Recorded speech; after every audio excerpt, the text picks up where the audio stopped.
मेरे चैनल मार्गदर्शन में आपका बहुत बहुत स्वागत है। आज मैं आपको यूनिट 1 के factor affecting teaching related to teacher learner support material instructional facilities learning environment and institutions के बारे में डिस्कस करूँगी, जिसमें मैं आपको टीचिंग के बारे में पहले ही टीचिंग एप्टीट्यूड के बारे में बताया है। आप मेरे पहले वीडियो के यूनिट 1 को देख सकते हैं। ये मैं एजुकेशन के यूनिट 1 से थर्ड पॉइंट लाई हूँ। इसके पहले वाले जो वीडियो हैं टीचिंग, ये मैं अपनी डिस्क्रिप्शन बॉक्स में उसका लिंक दे दूँगी, आप वहाँ से चेक इन कर सकते हैं।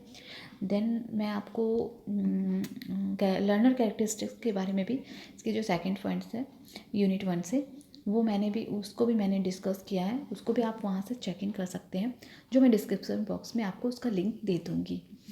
अगर आप हमारे चैनल में नए हैं तो हमारे चैनल को सब्सक्राइब और लाइक ज़रूर कर लीजिएगा, क्योंकि आपको ऐसे ही वीडियोस मैं आगे भी लाती रहूँगी।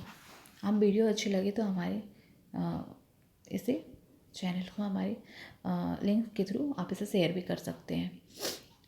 सो स्टूडेंट्स, सबसे पहले हम इसमें देखेंगे कि वो कौन कौन से फैक्टर्स होते हैं जो टीचर को अफेक्ट करते हैं, लर्नर को अफेक्ट करते हैं, सपोर्ट मटेरियल्स और instructional facilities learning environment institution, इन सारी चीज़ों को इफेक्ट करते हैं। तो सबसे पहला हमारा जो पॉइंट है उसमें हम देखेंगे factor affecting teaching related to teacher. एक टीचर होता है। टीचर कौन होता है? जो टीचिंग करवाता है। तो एक टीचर में जो है पर्सनल क्वालिटीज़, फर्स्ट पॉइंट हमारा जो पर्सनल क्वालिटीज़, उसके बिहेव में काफ़ी वार्मथ होना चाहिए, वो सिंपैथेटिक होना चाहिए, डेमोक्रेटिक होना चाहिए, ऑप्टिमाइज होना चाहिए। अगर टीचर ऑप्टिमाइज नहीं होगा तो वो क्लासरूम को इफ़ेक्टिव वे में रिप्रेजेंट नहीं कर पाएगा। टीचर वार्मथ नहीं होगा तो वो उसको सॉफ्टली हैंडल नहीं कर पाएगा। सिंपैथेटिक वे में उसको हैंडल करने के लिए सिंपैथेटिक होना टीचर का बहुत इंपॉर्टेंट है। डेमोक्रेटिक नहीं होगा तो वो सभी स्टूडेंट को एक जैसा बिहेव नहीं करेगा। ठीक है, टीचर की बातों, वो स्टूडेंट्स की बातों को सुनेगा ही नहीं, सब स्टूडेंट्स को सेंटर पे वो नहीं रखेगा, तो जिससे वो खुद में ही अपना ही बस चलाया जाएगा। तो इससे क्या होगा स्टूडेंट्स, टीचिंग यहाँ पर अफेक्ट होगी। डायनेमिक टीचिंग स्किल्स, टीचर का जो टीचिंग स्किल है वो काफ़ी डायनेमिक होना चाहिए। बिकॉज अगर डायनेमिक नहीं होता है तो स्टूडेंट्स क्या है, पहले डिफ़िकल्टीज़ को वो समझाएंगे, देन धीरे धीरे डिफ़िकल्टीज़ और बढ़ता जाएगा। तो फर्स्ट वे में आप क्या करते हैं, सबसे पहले एक सीरियल वाइज चलते हैं, इजी को पहले समझाते हैं, फिर धीरे धीरे हम डिफ़िकल्टी को बढ़ाते हैं, जिससे स्टूडेंट्स में क्या होता है, वो इजीली उस चीज़ को कैरी कर सकता है। एजुकेशनल क्वालिफ़िकेशन, टीचर का तो एजुकेशनल क्वालिफ़िकेशन बहुत ही इम्पॉर्टेंट है। बिकॉज वो ट्रेंड नहीं होगा, उसको सब्जेक्ट का नॉलेज नहीं होगा, वो जिस सब्जेक्ट के लिए टीचिंग कराएगा उसका उसमें नॉलेज नहीं होगा, अगर उस चीज़ को उसने जाना ही नहीं है तो यहाँ पर क्या होगी, टीचिंग यहाँ पर अफेक्ट होगी। तो उसका नॉलेज उसे काफ़ी अच्छे से होना चाहिए, वो ट्रेंड होना चाहिए। कम्युनिकेशन स्किल्स, टीचर का कम्युनिकेशन स्किल्स बहुत ही अच्छी पकड़ होनी चाहिए। उसकी अपनी जो भी लैंग्वेज वो यूज़ कर रहा है उसमें उसके कम्युनिकेट कर सकता हो, वो अपनी बातों को अपने स्टूडेंट्स तक पहुंचा सकता हो, या फिर स्टूडेंट्स जो टीचर से कुछ कोई प्रॉब्लम्स को रखना चाहते हैं, या फिर कोई भी बात कहना चाहता है, कोई भी बात बताना चाहता है, ये सारी चीज़ों को स्टूडेंट्स में की कम्युनिकेशन को टीचर समझने वाला होना चाहिए, तभी क्लासरूम को अफेक्ट नहीं होगा, क्लासरूम हमारा अफेक्ट नहीं होगा। ओके, और teaching will go softly. Then experience innovation, teacher को जो एक्सपीरियंस है वो इनोवेटिव होना चाहिए। वो टीचर ने जो भी एक्सपीरियंस गेन किया है अपने लर्निंग पीरियड में, वो काफ़ी इनोवेटिव होना चाहिए, वो कुछ नया सोच रखने वाला होना चाहिए। उनके पास कभी भी कोई भी प्रॉब्लम्स कोई स्टूडेंट्स लेकर आता है या फिर कोई भी सिचुएशन आती है तो टीचर क्या होता है, उसे हैंडल कर सकता है इजीली। तो ऐसा इनोवेटिव टीचर होना चाहिए, अपने एक्सपीरियंस के थ्रू उसे वो हैंडल कर सके। Generate new ideas through problem solving. Teacher में एक न्यू आइडियाज़ होने चाहिए, टीचर के पास ऐसे क्वालिटीज़ होना चाहिए कि टीचर खुद से न्यू न्यू आइडियाज़ को थ्रू प्रॉब्लम सॉल्व कर सकता है, अपने आइडियाज़ के थ्रू प्रॉब्लम सॉल्व। जैसे मैंने एक्सपीरियंस इनोवेशन के बारे में बताया, सेम थिंग ये इससे रिलेट कर रहा है। आप देख सकते हैं प्रॉब्लम ऐसा होना चाहिए कि टीचर में न्यू आइडियाज़ आए और उसको सॉल्व कर सके। Teach through group activities. Students को ऐसे ग्रुप एक्टिविटीज़ दे दिया, कोई गेम्स खेलने के लिए दे दिया और उस गेम के में वो लर्निंग भी कर रहा है। यहाँ पर क्या है, स्टूडेंट्स लर्न भी हो रहा है, लर्निंग भी कर रहा है और उसकी एक्टिविटीज़ भी हो रही है। तो यहाँ पर स्टूडेंट्स गेम्स में सीख रहा है। तो इस तरह की एक्टिविटीज़ के थ्रू भी लर्निंग करवाते हैं। और अगर हम नहीं करवाते हैं, स्टूडेंट्स बोर हो जाएगा पढ़ते पढ़ते, देन क्या होगा, स्टूडेंट का लर्निंग अफेक्ट होगा। अब हमारा जो फैक्टर आ जाता है, factor affecting teaching related to learner. ये फैक्टर हमारा आ जा रहा है लर्नर। लर्नर में क्या क्या फैक्टर्स हैं जो अफेक्ट करते हैं, लर्नर में क्या क्या चीज़ें होनी चाहिए जो अगर ये नहीं होंगी तो ये सारे फैक्टर्स अफेक्ट करेंगे टीचिंग को। अटेंशन, लर्नर क्या है, टीचर बोला जा रहा है, क्लास में बोले जा रहा है, किसी टॉपिक्स के बारे में वो समझाया जा रहा है, बट स्टूडेंट यहाँ पर रिएक्ट नहीं कर रहा है। लर्नर यहाँ पर कुछ भी अटेंशन नहीं दे रहा, वो अपने आप में खोया हुआ है। लेकिन इससे क्या हुआ, बाकी बच्चे भी अटेंशन उसकी ओर देख कर उसका भी टीचिंग इफेक्ट, उसका भी लर्निंग इफेक्ट होगा, देन उसका तो टीचिंग क्या इफेक्टिवनेस नहीं होगी वहाँ पर। फिजिकल एंड मेंटल हेल्थ, जो स्टूडेंट का फिजिकल और मेंटल हेल्थ है वो बिल्कुल सही रहना चाहिए। स्टूडेंट्स बीमार नहीं रहने चाहिए। स्टूडेंट अगर बीमार है तो वो पढ़ाई में मन नहीं लगा पाएगा, उसके ध्यान अपना उसी तरफ चला जाएगा। अगर वो फिजिकल डिसेबिलिटी कुछ प्रॉब्लम है उसमें तो उसका ध्यान उसमें चला जाएगा, तो इस तरह नहीं होना चाहिए। रिटेंशन, उसमें किसी भी बात को, किसी भी टॉपिक को अगर वो नहीं समझ पा रहा है तो वो फिर से उस चीज़ में रिटेंशन करेगा कि मुझे ये चीज़ नहीं समझ में आ रही है, कि मुझे फिर से इसे एक्सप्लेन करके समझाया जाए। स्टूडेंट का नेचर जो है, लर्नर का नेचर जो है जॉयफुल होना चाहिए, वो इन्जॉय करके लर्निंग करे, उसमें कोई टेंशन नहीं हो जाए। फैमिली में काफ़ी सारे टेंशन्स कभी कभी देखा जाता है कि बच्चे में भी आ जाता है, तो वहाँ पर उसकी लर्निंग अफेक्ट होती है और वो नहीं सीख पाता है। तो यहाँ पर उसकी बिहेवियर जो है, उसकी बिहेवियर जो है यहाँ पर जॉयफुल होनी चाहिए। पास्ट नॉलेज, स्टूडेंट्स में पास्ट नॉलेज भी होना चाहिए, क्योंकि अगर कोई स्टूडेंट है, अगर वो प्रीवियस क्लास में जो पढ़ा है वो काफ़ी हद तक उससे रिलेट करके काफ़ी कुछ चीज़ें, न्यू चीज़ों को सीख पाता है। तो पास्ट नॉलेज अगर स्टूडेंट्स में नहीं होगा तो उसके नहीं कर पाएगा, वो टीचिंग को अच्छे से लर्न नहीं कर पाएगा, लर्निंग नहीं कर पाएगा। एटीट्यूड, अडेप्टेबिलिटी, उसकी एटीट्यूड में ये चीज़ होना चाहिए अडेप्ट करने की।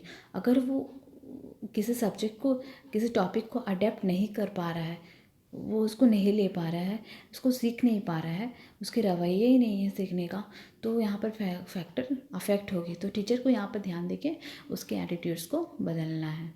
Readiness to take risk, student में रेडी होना चाहिए कि नहीं, मुझसे नहीं हो रहा, then I will take risk, मुझे रिस्क लेना होगा, मुझे ये करना होगा, देन वो दूसरे वे में जाकर उसका रेडी रहेगा, एकदम ऑलवेज रेडी वाला बात है यहाँ पर। वो रेडी रहेगा उस चीज़ को करने के लिए, तत्पर रहेगा। It means level of intelligence, जो स्टूडेंट का लेवल ऑफ इंटेलिजेंस है वो हर तरह के लेवल को समझने वाला होना चाहिए। यानी कि जिस क्लास में है वो उस क्लास के टॉपिक को, उस क्लास के पॉइंट्स को समझ सके, उसके लेवल होना चाहिए। अगर वो कोई स्टूडेंट 10th का स्टूडेंट है और वो उसके जो लेवल्स है एवरेज से भी कम है, वो उस टॉपिक को 9th के स्टूडेंट्स के लेवल्स में समझ रहा है, अपने क्लासरूम के लेवल्स से नहीं समझ पा रहा है, तो यहाँ पर उसकी जो एजुकेशन है उसकी यहाँ पर लैग करेगी, अफेक्ट होगी। सेल्फ मोटिवेशन, वो खुद से मोटिवेट होना चाहिए, उसमें मोटिवेशन खुद से होना चाहिए। वो रियल लाइफ स्टोरीज़ को लेके उस चीज़ को समझ के सेल्फ मोटिवेट होने वाला होना चाहिए। अगर बच्चा मोटिवेट नहीं होगा सेल्फ, तो वो फिर एजुकेशन पे ध्यान नहीं देगा। उसमें ये थिंकिंग आ जाएगी कि मैं पढ़ के क्या करूँगा, छोड़ो मुझे नहीं करना है। तो यहाँ पर टीचिंग क्या होगी, अफेक्ट हो जाएगी। इमोशनल फैक्टर, उसका जो इमोशनल कर रहा है, बात बात पे बच्चा रोना लगता है, बात बात पे हंसने लगता है, मतलब वो किसी टॉपिक को कोई ऐसी बात आ जाती है पढ़ाई पे तो वो हंसने लगता है, रोने लगता है। तो इस तरह की चीज़ें क्या, उसकी इमोशनल स्टेबिलिटी जो है वहाँ पर उसकी पकड़ कमज़ोर होती है। तो यहाँ आप उसकी टीचिंग क्या हो जाएगी, अफेक्ट हो जाएगी। यहाँ पर उसे उस चीज़ को कंट्रोल करने की क्षमता होनी चाहिए, कैपेसिटी होनी चाहिए। नेक्स्ट देख लेते हैं factor affecting teaching related to support material. क्या क्या सपोर्ट मटेरियल जो नहीं होगा तो, या फिर होगा या फिर नहीं होगा या फिर कम होगा तो फिर क्या होगा, टीचिंग कैसे अफेक्ट पड़ेगी हमारी। टीचिंग हमारी अफेक्ट पड़ेगी अगर effective use of traditional modern and ICT based tools. तो इफ़ेक्टिव जो यूज़ है हमारे, इफ़ेक्टिव यूज़ करने के लिए हमें क्या, ट्रेडिशनल मॉडर्न मतलब इस तरह की चीज़ें होनी चाहिए हमारे पास, ICT होनी चाहिए, कंप्यूटर बेस्ड सर्विस, क्लासरूम में कंप्यूटर की सर्विसेज होनी चाहिए, जिससे कि स्टूडेंट्स क्या है, आज के मॉडर्न्स और ट्रेडिशनल वे में एजुकेशन करिए, बट कि और आज के मॉडर्न्स जो हमारी टेक्निक्स है उसको भी अपने अंदर गेन कर सके। ऑडियो वीडियोस के थ्रू भी वो एजुकेशन लेता है। अगर ऑडियो वीडियोस उसको नहीं दिखाए जाते हैं तो बच्चे खेल खेल में भी नहीं सीखते हैं और उसकी टीचिंग भी अफेक्ट होती है। बच्चा बोर होता रहेगा। इस तरह की चीज़ों का हम इस्तेमाल करते हैं तो फ्यूचर उसकी टीचिंग जो है अफेक्ट नहीं होगी और स्टूडेंट उस चीज़ को और अच्छी तरीके से समझ सकता है। ऑनलाइन टेस्ट हम लोग ले सकते हैं। अभी कोविड के टाइम में आप देख ही सकते हैं ऑनलाइन टेस्ट हो रहे हैं घर बैठे। अगर ये फैसिलिटीज़ नहीं होती तो काफ़ी एजुकेशन हमारा नीचे चला जाता और वो अफेक्ट होती। एक्स्ट्रा प्रैक्टिस क्वेश्चन, स्टूडेंट्स में एक्स्ट्रा चीज़ें समझने की, एक्स्ट्रा चीज़ें ये सब कुछ होनी चाहिए, सारी मटेरियल्स होनी चाहिए। अगर इस तरह की मटेरियल्स नहीं होंगी तो स्टूडेंट्स का जो लर्निंग है या फिर एक टीचिंग जो है, टीचिंग लर्निंग प्रोसेस वो अफेक्ट होगा। तो प्रैक्टिस सेट्स होने चाहिए। सिर्फ वही जो एग्ज़ाम्स में आ रहे हैं वही क्वेश्चंस नहीं, उस क्वेश्चन से रिलेट करता हुआ और भी क्वेश्चंस को सॉल्व करने की क्षमता होनी चाहिए। पावर पॉइंट प्रेजेंटेशन, उसका जो पावर पॉइंट प्रेजेंटेशन होता है ये क्लासरूम में करवाया जाता है। बच्चों को प्रोजेक्ट वर्क दिया जाता है जिसमें उसे पावर पॉइंट प्रेजेंटेशन बनाने के लिए कहा जाता है। तो इस तरह की चीज़ें ICT बेस्ड जो टूल्स हैं उसमें यूज़ किया जाता है। तो इस तरह की मटेरियल्स भी होना काफ़ी ज़रूरी है। काफ़ी बच्चे होते हैं जिसके पास इस तरह की सर्विसेज घर में अवेलेबल नहीं होती है, तो उन्हें स्कूल में ये सारी चीज़ें प्रोवाइड किए जाने चाहिए एजुकेशन के लिए। अपडेटेड सपोर्ट मटेरियल, तो सपोर्ट मटेरियल्स जो है अपडेटेड, जो यानी कि आज की डेट में चल रहा है, जैसे कि मोबाइल्स फ़ोन, कंप्यूटर्स, घर बैठे हो तो मोबाइल्स फ़ोन होना चाहिए उनके पास। अगर वो स्कूल्स में है तो उन्हें पास कंप्यूटर बेस्ड सर्विस होने चाहिए उनके पास, जिससे वो अपडेटेड टूल्स को यूज़ कर सके। सॉफ्टवेयर्स होना चाहिए जिससे वो एजुकेशन को अच्छे से गेन कर सके। इंटरनेट फैसिलिटीज़ होनी चाहिए। क्वालिटी ऑफ सपोर्ट मटेरियल्स की क्वालिटी बहुत अच्छी होनी चाहिए। जैसे मैंने कहा कि मान लो आप नेट के एग्ज़ाम की तैयारी कर रहे हो, बस अभी आप घर बैठे तैयारी कर रहे हो, अगर आपके पास नेट की सर्विसेज अवेलेबल नहीं होंगी, लैग कर रहा है, वो बस लोडिंग ही चला जा रहा है, बफरिंग हो रहा है, तो फिर आपकी यहाँ पर एजुकेशन अफेक्ट होगी। तो इस तरह की चीज़ें हैं। आगे देख लेते हैं। आगे जो हमारा है factor affecting teaching related to instructional facilities. Space, student को एक स्पेस में टीचिंग क्या है, एक स्पेस में होना चाहिए। क्लासरूम में हम टीचिंग करवा रहे हैं तो क्या कर रहे हैं, बैक टू बैक क्लास ले रहे हैं, बैक टू बैक क्लास ले रहे हैं, लेकिन ऐसा नहीं है। स्पेस, एक ब्रेक टाइम होना चाहिए, एक स्पेस होना चाहिए कि हाँ बच्चा आप अब इतना पढ़ा है, अब थोड़ा सा ब्रेक हो गया, अब थोड़े से, जैसे कि क्लासरूम में आपने देखा है 40 मिनट्स का क्लास होता है, फिर क्या होता है कि टीचर्स होती है 5 मिनट्स का गैप दे देती है कि ओके चलो अब 5 मिनट्स के बाद दूसरी टीचर क्लासरूम में एंटर करेगी। Then seminar rooms. Seminar rooms में क्या होता है, स्टूडेंट्स को सेमिनार की फैसिलिटीज़ होने चाहिए। सेमिनार रूम्स में tables, board, black boards, benches, ये सारी फैसिलिटीज़ होना चाहिए। अगर ये सारी फैसिलिटीज़ नहीं होंगे तो स्टूडेंट्स क्या होगा, यहाँ पर लैग करेगा और वो अपने क्लासरूम का नहीं कर पाएगा। ठीक है। सो तो यहाँ पर लेबोरेटरीज होना चाहिए। अगर साइंस का कोई प्रोजेक्ट स्टूडेंट्स को दिया जा रहा है और उसके बाद लेबोरेटरीज अवेलेबल ना हो उसके स्कूल में, उसके क्लासरूम स्कूल्स में, तो वो इस चीज़ को नहीं कर पाएगा। ठीक है, अपने प्रोजेक्ट वर्क को अच्छे से नहीं कर पाएगा। फिज़िकल कंडीशंस, स्टूडेंट्स जो टीचिंग प्रोसेस है, टीचिंग लर्निंग प्रोसेस में इंस्ट्रक्शनल फैसिलिटी में फिजिकल कंडीशंस बहुत ही मायने रखता है।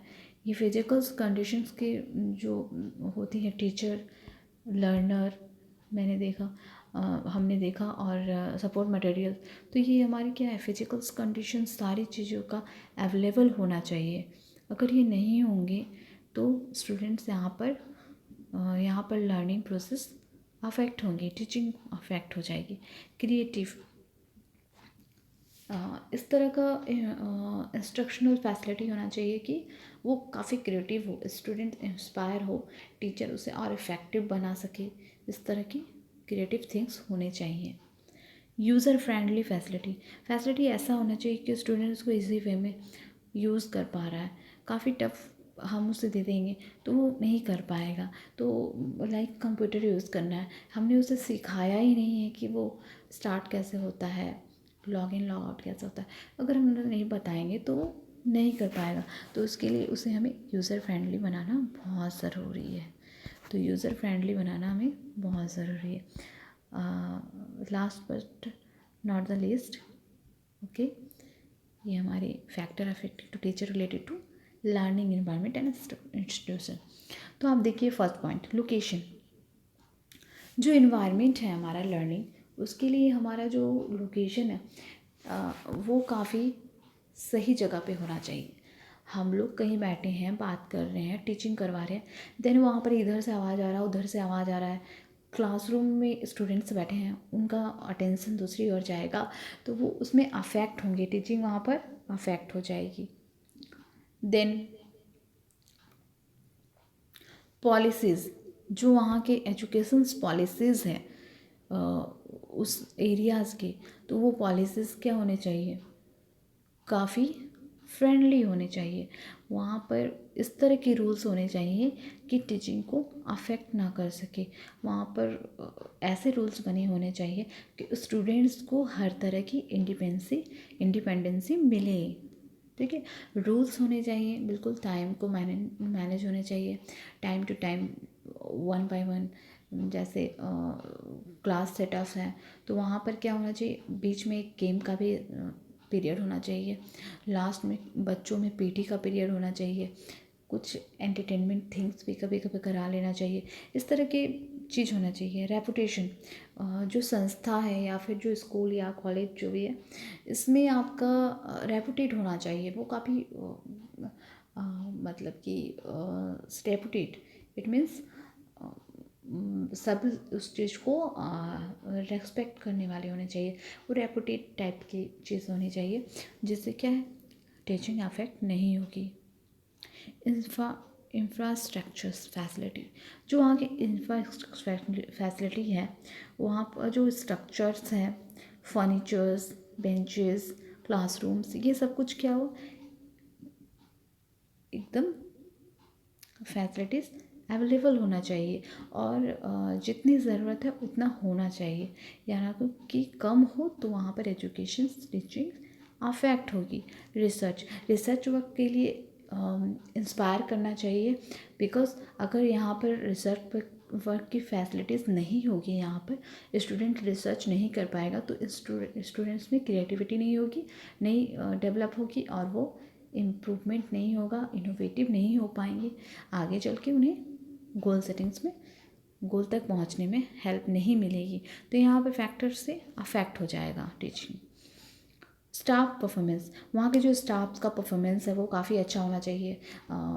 क्लीन करने वाले जो झाड़ू वाड़ू सफाई कर्मी या फिर फाइल्स पहुँचाने वाले इधर उधर जो भी है, स्टाफ परफॉर्मेंस काफ़ी अच्छा होना चाहिए। नॉन टीचिंग स्टाफ्स जो होंगे उनका काफ़ी अच्छा रेस्पॉन्स होना चाहिए, या फिर टीचिंग स्टाफ्स में भी जो अदर वर्क के लिए हैं उनका भी बिहेव सही होना चाहिए, वर्क सही से करने वाला होना चाहिए। तो हमारे वीडियो को लास्ट तक देखने के लिए बहुत बहुत धन्यवाद। अगर आपने हमारे चैनल को अभी तक सब्सक्राइब नहीं किया है तो प्लीज़ इसे सब्सक्राइब कर लीजिए। वीडियो को देखने के लिए धन्यवाद।